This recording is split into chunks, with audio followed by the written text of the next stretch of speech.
All right, so let's move on, guys. Let's move on to the greatest segment in all of sports media: game balls and jock straps.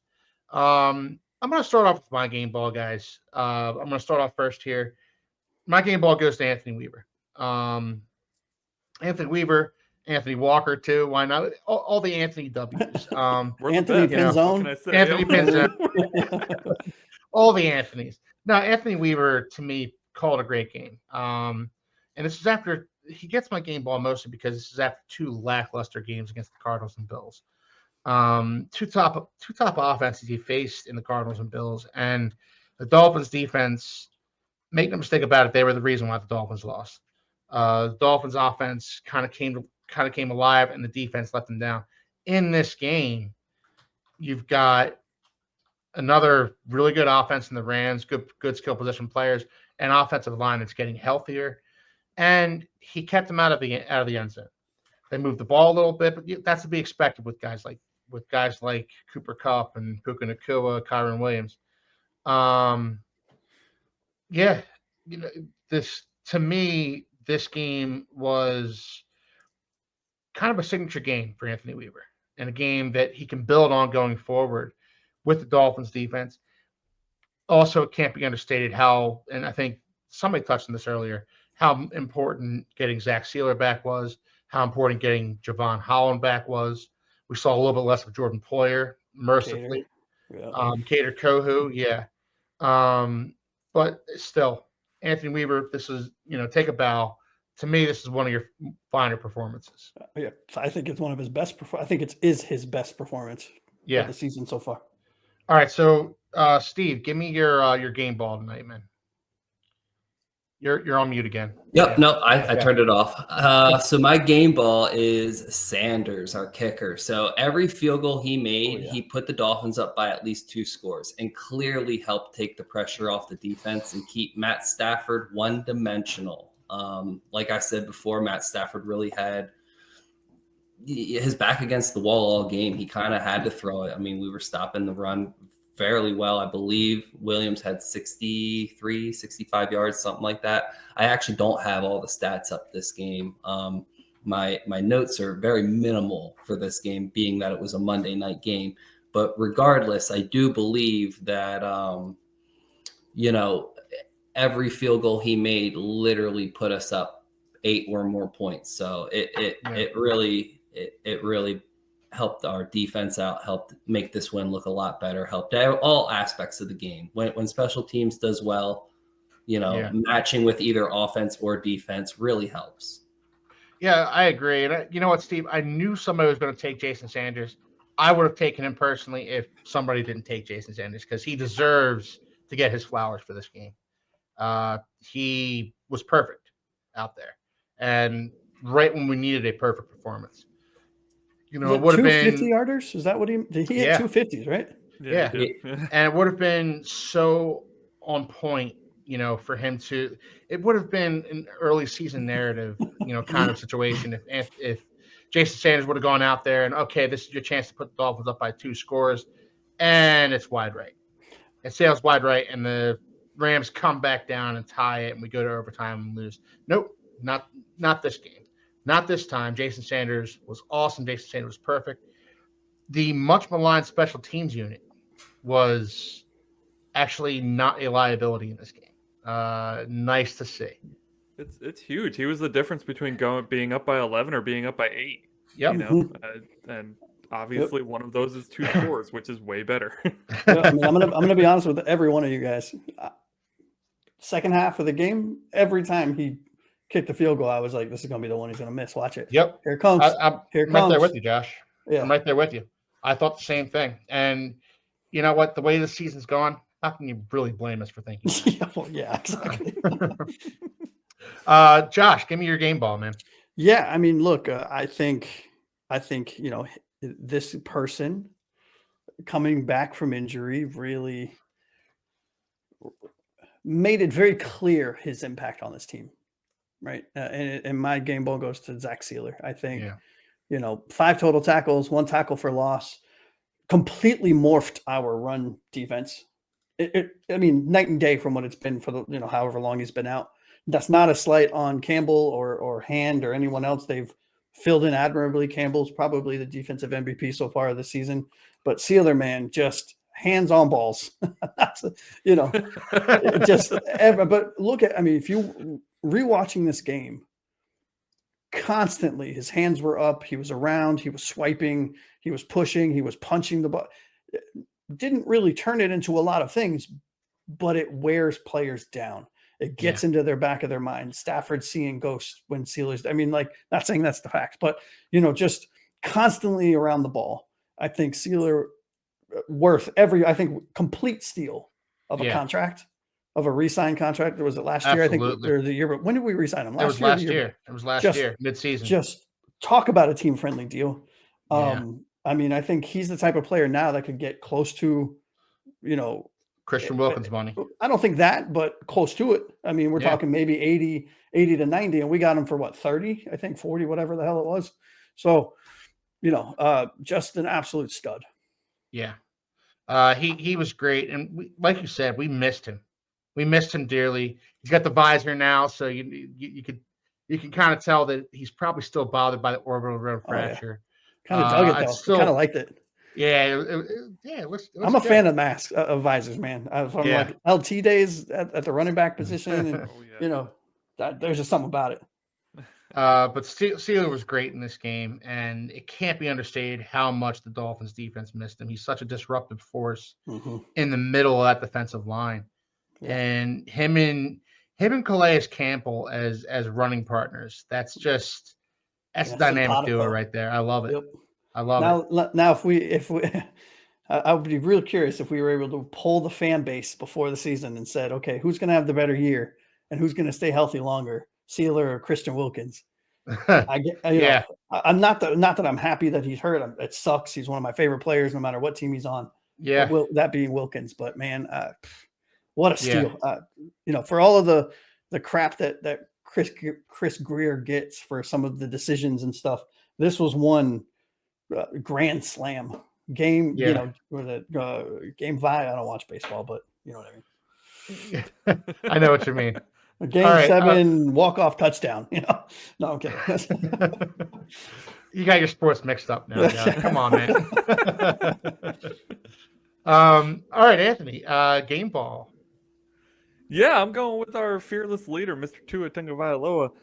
He had an extremely good game. This is probably the third one in a row now where he's come out slinging it. I mentioned before he got a touchdown in each of the first drives to start the first half and start the second half. His numbers weren't overly impressive, 200 and some odd yards and an interception and a touchdown. But just like the difference in this team when Tua is on the field is night and day, right? Like he doesn't have to put up the numbers. He's just the presence of him. Everybody plays better. Now, I'll talk about some of the shortcomings in a bit, but things he did well. I mean, that you alluded to it before, Keith. The throw to Raheem Mostert was 3rd and 19. Wild. And Tua had just been hit. Okay, so the play before that, he nearly throws an interception. The play after, or 2 plays before that, the play before that, he gets sacked. So now it's 3rd and 19. He almost gets sacked again. He scrambles to the right side, which for those of you who are familiar, he's a lefty. So now he's throwing against the grain and somehow finds Raheem Mostert about 7 yards away, who catches the ball and takes it 23 yards for the first down. It's just, what a play, man. What a play. And that little spin that he did was sick. Right. Yeah. Unbelievable. And that doesn't and that was just the cherry on top. He had a beautiful throw to Malik Washington earlier in the game, also on third down. Dime. Absolute dime. His throw to Tyreek, although it didn't look like anything special, when you watch the replay, there's hands all in his face. And he gets this somehow, it's just blindly throwing the ball and finds Tyreek open in the end zone. I mean, it was not a statistical explosion, but just the way he played when he was given the opportunity. It was a fantastic game. Yeah, fantastic game. He's a baller, man. He's such a baller. He is. He goes out there and he just some of the throws he makes, I sometimes think, who else in this league can make that throw? And make it as accurately as he makes it. That throw he made to when he escaped pressure on the first drive of the game, the throw he made to I was just Jalen going to Waddle. bring that up to Waddle. Yeah, it was 3rd and 13 on that play. Again, he escaped a sack. Yep. And found Waddle down the field. Yeah. Even the one that Waddle dropped. The one that was what is perfect it? Like it was like a 24, 25-yard play or whatever. Hit him right on the I mean, perfect. You couldn't ask for a better. That was such a good drive too. He couldn't have walked up and handed it to him any better than he. Especially the way he's been handling the snaps. You're probably right. Yeah. I love seeing him find Jonnu too. I mean, Jonnu has become a huge part of this offense, and it's probably why we don't see Waddle and Tyreek as much. But I'm not complaining, that's for sure. Well, and Jonnu kind of gave us a jolt in this game too, where it sure did. And he kind of showed that he needs to you just need to keep this guy involved. You need to keep this guy out there, keep him involved in this offense, because this is a wrinkle the Dolphins haven't had the last couple seasons, where the tight end is an actual threat. And then you see Jonnu catch that ball, shed some tacklers, take it down to the 1. Awesome to see. Yeah. Tua had an awesome game. That being said, Anthony, who was your jock strap? Yeah, before that, shout out to Jonnu. 33-yard catch on that play. That really changed the drive. It was the first drive of the second half for us. He catches the ball, bounces off a tackle, and rumbles down the sideline, almost scores on the play. Huge shout out to Jonnu on that. Then there's the downside to Tua, and so he also gets my jock strap. Yeah. Fellas, this first half, outside of the first drive, was ugly. I mean, really ugly. Let's talk stats for a second. We had 6 drives outside of that first one. So we had 7 total drives in the first half, which is bananas, right? Only had 3 in the second half. So, yeah, that's crazy. The 6 drives after the one we scored, we ran 25 plays for 41 yards. Oh. Woof. These drives include 2 turnovers, both by Tua. One was an interception, one was a fumble, 3 punts, and somehow we managed to get 3 points. I have no idea how. Thank you, defense. That is absolutely atrocious and just screams to the up and down nature of this offense, and the fact that we're a second half team, which we've seen all of last season. We already lived through it. So this is why Tua gets my jock strap as well, because the consistency is just not there. How do you have 7 drives and only walk away with 10 points?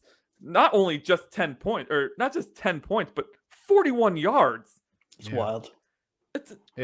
And the crazy part is he completed what, like 70% of his completions or more over the last 2 games, and he's still like, I don't know. So here's some of the drives. We had the one that we had the field goal. We had an interception. That was when Anthony Walker picked off Matt Stafford. We ran 5 plays for 22 yards. We get a field goal. It's not great. We were all saying it during the game. That could be like Keith's opening monologue could be about how we didn't take advantage and we lost the game, right? Yep. Yeah. Because that's an opportunity to go up 14-0 right there in the first half. That would have been beautiful. Following that, 2 plays for -4 yards. And then he throws the pick. Why are we throwing it backwards? Steve, you mentioned this before in your text messages. The screens are killing me, bro. Oh, I can't stand them. I can't. I just get rid of them, please. Don't worry. The next drive, it continued. 4 plays for -3 yards. How do you even run 4 plays for -3 yards? I don't even know. Hey, we'll figure it out. We lost that one on a fumble. It was a really forgettable first half. And then the second half, we come out swinging and we forgot all about it, right? Really easy to forget all about it when you score on the opening drive. Yeah. The 2 drives after that, much longer, much better, but both again ended in field goals. So again, we can't get into the end zone when we have the opportunity to put a team away. It's like our biggest shortcoming is we can't just put the team away. We have to give them hope. Like it's like we're a charity organization in the NFL. Like we can't just blow them out. We need to make sure they have some hope and they could come back. So The drop, you alluded to it before, Josh. Waddle drops the 20-some-odd yard pass. That drive was 11 plays, 51 yards. It was a beautiful drive. Mm-hmm. And it ends in a field goal, not because of Tua, but because of Waddle. I mean, you drop that. I mean, okay. And then I can't believe we only had 3 drives, by the way. I know I'm harping on that, but that's crazy. 8 plays, 39 yards, another field goal on the final drive. So we turned it around in the second half. Again, I'd rather see touchdowns than field goals, but it was a much better offensive performance. But my goodness, guys, we don't make the playoffs with 6 drives for 41 yards. Yeah, agreed. And some couple of those lost yardages. There was one sack that Tua took in that first half that was just I forgot to mention that beyond brutal. And he was kind of given a path to escape and potentially find something down the field. And he just kind of stood stationary and let the Rams ram him. Ram him. There you go. So once it hurt us, once it didn't. Towards the end of the second half, we had a negative 15-yard sack, by the way. You kept running backwards. You're not fast. Why are you running backwards? No, what are you doing? You're not Lamar Jackson. The next one we quickly forgot about because it was the next play was the pass to Mostert, who ended up saving his hide. But that one was also like a 13-yard loss. So, Tua, what are you doing? Well, I'll say this. Let me just say one more thing on Tua, if I may. For the love of everything holy, if somebody wearing another uniform has a ball and you are on the field, run away. Run to the dugout. Just kidding. Just kidding, Keith. That one was for you. Run to the sidelines, right? Just get away. Stop lowering your head and thinking you're a linebacker because he, once again, took a shin to the face. Everything was fine. Nothing to worry about. He got up. He still played. He was fine. But come on, bro. Like, did you see his comments after the game? It was actually quite comical, his comments, but I agree. Like, in real time, I'm like, what are you doing, you absolute mad lad? Yeah. But he essentially said that he went up to whoever the player was afterwards. It was like, man, you couldn't have just like avoided me. And the guy was like, there was nowhere to go. I don't know, man. But Tua, for the love of Christ, can you please just stop trying to tackle people? And we were talking about that in game when we were texting back and forth, guys. If Tua gets another concussion on a play like that, I don't know that I could have even stomached football in general for the rest of the season. I might have just been done. That was the show would have been on hiatus until January. Had like the little thing that spins. We'd have been in mourning. We'd have been in mourning for the rest of the season. Now, you know what? You're absolutely right. Tua doesn't have the luxury of chasing down ball carriers after he throws an interception. You throw an interception and you just kind of, running after the play, or you let yourself get blocked or something. You're done. Play's over for you. Yeah, you're our $250+ million franchise quarterback. You should not be tackling anyone. Nope. Anyone. Absolutely not. Just want to say hi to Mr. Snickle Fritz. Thank you for showing up tonight, man. And True Fins fan. Hey, we're a stranger. Yeah, sorry, I've been lost, man. Working like an animal. Hey, we're just happy you're here, bro. We're just happy you joined us. We all understand. Yes. Surprisingly, this is not our job. Not yet. All in good time. All right, so Josh, give me your jock strap. Yeah, I'm going to be honest with you, fellas. I think it's going forward for the rest of the season. As long as this player is on the field and is starting or playing in any capacity, he will forever be my jock strap. Jordan Poyer needs to go somewhere and disappear. Go retire. Go to somewhere. I don't care. Go back to Buffalo. Bills. Yeah, please. Actually, go start for the Bills. That would be amazing. Yeah. Of course, then he'd probably be an all-pro, right? That's just our law. But yeah, Jordan Poyer, man. Look, I mean, if you look at his stats are misleading, and I think it was you, Anthony. Maybe it was you, Steve. I apologize for whoever said this in our group chat during the game. But he has quite a lot of tackles in this game because he was always behind the player, catching, like running and just diving on the pile and getting a tackle. Yeah. Like he was never making the play that he should. He was whiffing and then recovering. He was misreading or misaligning and then recovering and making the play instead of a tackle for loss or at the line of scrimmage. He was tackling the ball carrier or the wide receiver 5 yards, 6 yards, 8 yards downfield. It's getting to a point now where, like, and that's coming from a massive Bills fan. No, please take him back. You know what? Take them back, please. You know, just horrible. The play that really made me scream for Poyer was when Stafford misses the tight end, who's wide open, by the way, because of course Poyer's nowhere to be found.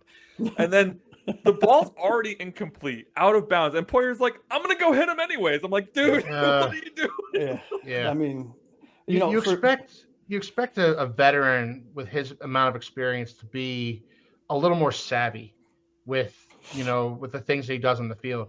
He plays like a rookie. He plays like a rookie mentally and like aging vet physically. Yes, exactly. Exactly. You know what pisses me off about, and I apologize for using bad language here, but you know what pisses me off about him is that he spent all offseason talking about, well, when I was a Bills fan, the Dolphins were soft. Everyone's soft. This organization is soft, and we need to come here. We need to change the narrative. Well, you're playing like baby poop. Yeah. You know? Yeah. Absolutely. Yeah. He announced it. Yep. All right, Steve. Who gets your jock strap for the Rams game? So I miss the times where we had like Ocho Cinco, T.O., Steve Smith, Joe Horn. They made this part of the game so fun. But Tyreek Hill's celebration with that WWE clothesline thing with Odell, that was a disaster waiting to happen. I'm really not trying to see I don't know how much he makes this season, $50-some million receiver get hurt because they can't do WWE stuff in the end zone correctly.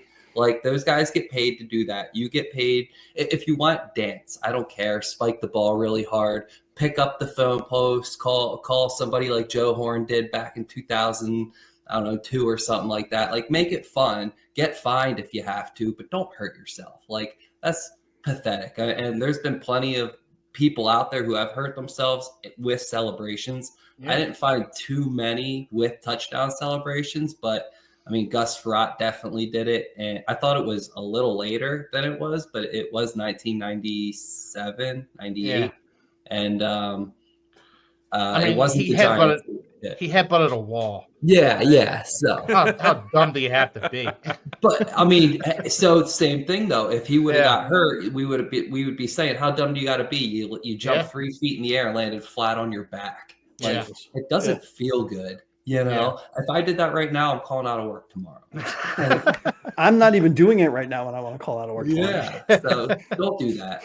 That right there immediately calls for a jock strap. I think about doing that and I want to call out of work. Yeah. And I absolutely agree, Steve. The Joe Horn celebration, the T.O. celebrations, they were all fun, and they were all kind of exactly. No wrestling celebration. Exactly. And even the Dolphins celebrations last year, they were corny. They were all choreographed, and I loved them. I corny is good though. Corny is safe. The one where Tua was in the front, he was doing that little dance. That was. Dude, I like it. I liked it until they pulled out one of those in the Titans game, a game where they just did not play well at all, and they were. You could tell that they were itching to get one of those celebrations in. They got one of them in, and they still lost the game. That wrote it for me. My favorite's Barry Sanders. Score like you've been there before. He just handed the ball off and went to the sideline. You don't need to. I mean, how many? And now you sound like my dad. Yeah, but for real, there is a time and a place for everything. And like you said in the Titans game, like you didn't have that game wrapped up. No need to be celebrating like you already won the game in the third quarter. Yeah, absolutely. There's a lot of football to be played and a lot of time to lose a game. So there's times where you just hand the ball to the ref and do it like you've been there before. And what kills me is Hill was already injured. Like, what do you like? Yeah, dude, you're playing with a torn ligament in your hand. Stop. Just stop with it. One thing about Hill, I think he is, and I said it in our group chat during this game, an insanely fast human being. I mean, just the speed is just different. It's fake. It seems fake to me. Yeah. But then he does stuff like this, or some of the stuff he ends up like getting into in the off season, and you're just like, can you grow up, Peter Pan, and stop acting like a 12-year-old? Like, dude, you're a $90+ million wide receiver in the NFL. Your entire job is to stay healthy, train, and catch balls. Yeah. It's got 103 children to take care of now, too. Well, so. I mean, exactly. So, you think you would be busy, right? I don't even have a kid and I'm busy, so I don't know. Like, that is one thing about Tyreek Hill that just infuriates me every single time I think about it. It's just like, just grow the hell up, please. Yeah, agreed. And this is something we're going to be talking about. Unfortunately, this is something we're going to be talking about with Tyreek Hill until he eventually leaves the Dolphins organization. This is a guy that's just gonna he's not happy unless he's being controversial, unless he's doing something that he probably shouldn't be doing for his brand, right? Yeah. Which I have a bunch of his clothes, like from Soul Runner, which is his brand, and they're awesome. But I mean, it's like, dude, you're on the field, play football. Yeah. I'm going to get into my Jock Strap real quick. My Jock Strap goes to Liam Eichenberg, but the Dolphins' offensive line in general, not one of their strongest performances. Anthony, you pointed out earlier that Alec Ingold didn't play in this game, and that was a big reason why their running game just couldn't get going in this one. But their offensive line also got dominated by the Rams' revamped defensive line. I talked about Jared Verse earlier. I talked about the Florida State guys. I talked about Kobe Turner. I talked about Braden Fisk. They had a game against the Dolphins' offensive line. The Dolphins' offensive line, not one of their strongest performances. Liam Eichenberg, probably, in my opinion, his weakest performance of the season. And he's been low key a pretty solid piece for the Dolphins this season. Could he be missing Austin Jackson? That's something that we need to watch out for moving forward in this season. Missing Austin Jackson, missing his kind of running mate on the right side, is that going to preclude Liam Eichenberg from having the kind of season he had in the first half of the season? I don't know, and only time's going to tell. But he needs to turn it around in the coming weeks, because we can't have another performance like this and expect the Dolphins to continue to compete.